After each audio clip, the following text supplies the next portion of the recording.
1000 subscriber আর 4000 ঘন্টা watch time পূর্ণ করতে পারলেই চ্যানেল মনিটাইজ। এই চিন্তায় কিন্তু সবাই মগ্ন থাকে। 1000 সাবস্ক্রাইবার কিন্তু পূর্ণ হয়ে যায়, কিন্তু 4000 ঘন্টা ওয়াচ টাইম পূর্ণ করা অনেকের পক্ষে ডিফিকাল্ট হয়ে যায়। অনেকেই 1000 সাবস্ক্রাইবার পূরণ করে রেখেছে, অনেক দিন হয়ে গেছে, প্রায় 2-3 মাস হয়ে গেছে, 1000 সাবস্ক্রাইবার পূর্ণ হয়ে গেছে, কিন্তু এখনো 4000 ঘন্টা ওয়াচ টাইম পূর্ণ করতে পারেনি। কোনোভাবেই 4000 ঘন্টা ওয়াচ টাইম পূর্ণ করতে পারছে না। তো তোমরা যারা 4000 ঘন্টা ওয়াচ টাইম পূর্ণ করতে পারছো না, ভাবছো যে কিভাবে 4000 ঘন্টা ওয়াচ টাইম পূর্ণ করব, তো তারা এই ভিডিওটা অবশ্যই দেখবে। এই ভিডিওটি দেখলে তোমরা কিন্তু তোমাদের 4000 ঘন্টা ওয়াচ টাইম শীঘ্রই পূরণ করতে পারবে। আজকে আমি 3টি মাধ্যম বলবো, এই 3টি মাধ্যম তোমরা যদি ফলো করো, এই 3টি মাধ্যম ফলো করে তোমরা যদি কাজ করতে পারো, তবে কিন্তু তোমাদের 4000 ঘন্টা ওয়াচ টাইম তোমরা শীঘ্রই পূরণ করতে পারবে। তো 4000 ঘন্টা ওয়াচ টাইম পূর্ণ করার মধ্যে 3টি মাধ্যমের মধ্যে প্রথম মাধ্যমটি হলো তোমাকে ভালো ভিডিও আপলোড করতে হবে। ভালো ভিডিও কেমন? ভালো ভিডিও কখন হয়? কোন ভিডিওকে ভালো ভিডিও বলে?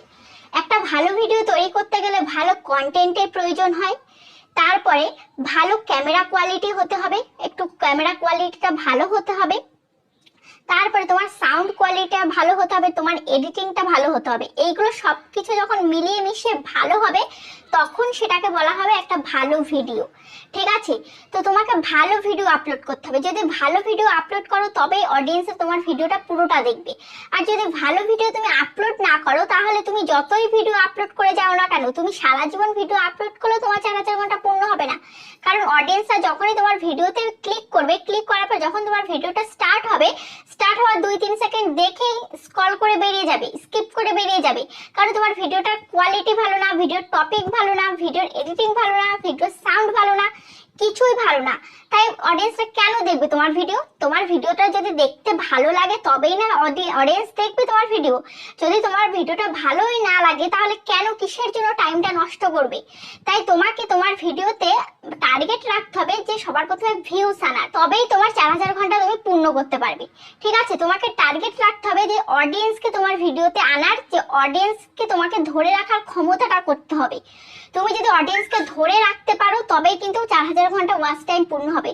তো তোমাকে অডিয়েন্সকে ধরে রাখার জন্য ভালো ভিডিও তোমাকে তৈরি করতে হবে, আর রেগুলার ভিডিও তোমাকে আপলোড দিতে হবে। যখনই তুমি রেগুলার ভালো ভালো ভিডিও রেগুলার আপলোড দেবে, তোমার চ্যানেলের রিচটা বাড়বে এবং অডিয়েন্স তোমার ভিডিওটা দেখবে এবং ওয়াচ টাইমটা ভালো হবে। যদি ওয়াচ টাইম বাড়াতে পারো, তবেই 4000 ঘন্টা ওয়াচ টাইম শীঘ্রই পূরণ করতে পারবে। যদি ওয়াচ টাইম না পাও, যদি অ্যাভারেজ টাইমটা না পাও ভিডিও, তাহলে কিন্তু 4000 ঘন্টা ওয়াচ টাইম পূর্ণ করতে পারবে না। তাই তোমাদেরকে সবার প্রথমে মাথায় রাখতে হবে যে ভালো ভিডিও তৈরি করতে হবে। ভালো ভিডিও যখনই তৈরি করবে, তখন তুমি ওয়াচ টাইম পাবে, তারপরে সেখান থেকে কিন্তু 4000 ঘন্টা ওয়াচ টাইম কিন্তু শীঘ্রই পূরণ হয়ে যাবে। তারপরে দ্বিতীয় মাধ্যমটি বলবো, সেটা হচ্ছে লাইভ স্ট্রিমিং। হ্যাঁ, অনেকেই এই যে লাইভে যায়, কিন্তু লাইভে যাওয়ার অনেক কারণ থাকে। ধরো তোমার 1000 সাবস্ক্রাইবার পূর্ণ হয়ে গেছে, 1000 সাবস্ক্রাইবার পূর্ণ হলেই তবে তুমি লাইভটা পাবে, না হলে কিন্তু লাইভ করতে পারবে না। তো এরকম অনেকেই আছো 1000 সাবস্ক্রাইবার পূর্ণ হয়ে গেছে, কিন্তু 1000 এর জায়গায় 3-4000 সাবস্ক্রাইবার হয়ে গেছে, কিন্তু 4000 ঘন্টা ওয়াচ টাইম এখনো পূর্ণ করতে পারোনি। তো যাদের 1000 সাবস্ক্রাইবার পূর্ণ হয়ে গেছে, তারা লাইভে আসবে। মোটামুটি তোমরা সপ্তাহে 1-2 দিন করে লাইভে আসবে। লাইভে এসে একটু বন্ধুদের সাথে গল্প গুজব করবে, একটু আড্ডা দেবে। তোমার যদি টেক চ্যানেল হয়ে থাকে, একটু প্রশ্ন উত্তর করবে, একটু অডিয়েন্সরা প্রশ্ন করবে, তার উত্তর দেওয়ার চেষ্টা করবে। তারপরে তোমার ব্লগ ক্যাটাগরি চ্যানেল হলে একটু গল্প করবে। এরকম ভাবে তুমি আধা ঘন্টা, 1 ঘন্টা, 1.5 ঘন্টা এভাবে লাইভ করবে। লাইভ করতে করতে যতগুলো অডিয়েন্স তোমার ভিডিওটা দেখবে, যতটা ওয়াচ টাইম হবে, ও তো হবেই। তার সাথে সাথে তুমি যখন ভিডিওটাকে পাবলিক করবে, তারপর সেখান থেকে কিন্তু একটা ভিডিও ক্রিয়েট হয়ে যাবে, সেই ভিডিওটার থেকে কিন্তু ভিউজ আসবে। তো লাইভের ভিডিও থেকে কিন্তু মোটামুটি তোমার আধা ঘন্টা, 1 ঘন্টা, 1.5 ঘন্টার ভিডিও যদি হয়, তাহলে সেখান থেকে বুঝতে পারছো যদি ভিউজ হয়, তাহলে কত ওয়াচ টাইম আসবে। অত মিনিটের ভিডিও থেকে কতগুলো ওয়াচ টাইম আসে তুমি ভাবতে পারছো? তো তুমি যদি লাইভে যাও, তাহলে কিন্তু সেখান থেকে তুমি ভালো পরিমাণ ওয়াচ টাইম তুমি আনতে পারবে। তারপরে তোমাদেরকে 3 নাম্বার যে মাধ্যমটি বলবো, সেটি হচ্ছে শর্ট ভিডিও বানাতে হবে। তো তোমরা অনেকেই ভাবছো যে শর্ট ভিডিও বানাবো, শর্ট ভিডিও বানিয়ে কি ওয়াচ টাইম হবে? শর্ট ভিডিওর ওয়াচ টাইম তো কাউন্টই হয় না। হ্যাঁ, আমি তোমাদেরকে শর্ট ভিডিও বানাতে বলছি এইভাবে। ধরো তোমার একটা কুকিং ক্যাটাগরি চ্যানেল রয়েছে, তো তুমি একটা রান্না ভিডিও তুমি তৈরি করেছো, ধরো কি তৈরি করেছো যে পটল চিংড়ি কিভাবে রান্না করবে, সে একটা রেসিপি তুমি তৈরি করেছো। এবার তুমি একটা তার দিয়ে একটা শর্ট বানিয়ে দিলে যে আমি আজকে পটল চিংড়ি রান্না করেছি। তো তোমরা যদি দেখতে চাও যে পটল চিংড়ির রেসিপিটা, তাহলে তোমরা এই শর্ট ভিডিওর লিংকে ক্লিক করো, ডেসক্রিপশনে ক্লিক করো, ডেসক্রিপশনে লিংক দেওয়া আছে, লিংকে ক্লিক করে তোমরা লং ভিডিও দেখে নিতে পারো।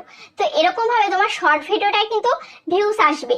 কারণ তুমি লং ভিডিও তুমি দেখবে, তুমি যেই চ্যানেলে ভিডিও আপলোড দিচ্ছ, ধরো তুমি লং ভিডিও আপলোড দিচ্ছ, শর্ট ভিডিও আপলোড দিচ্ছ, তোমার লং ভিডিওতে যদি 15-20 ভিউস হয়, তুমি শর্ট ভিডিও আপলোড দিলে সেটা কিন্তু 1500, 2000, 2500, 3000 এরকম কিন্তু মিনিমাম ভিউস আসে। মিনিমাম হলে এরকম শর্ট ভিডিওতে ভিউস আসে।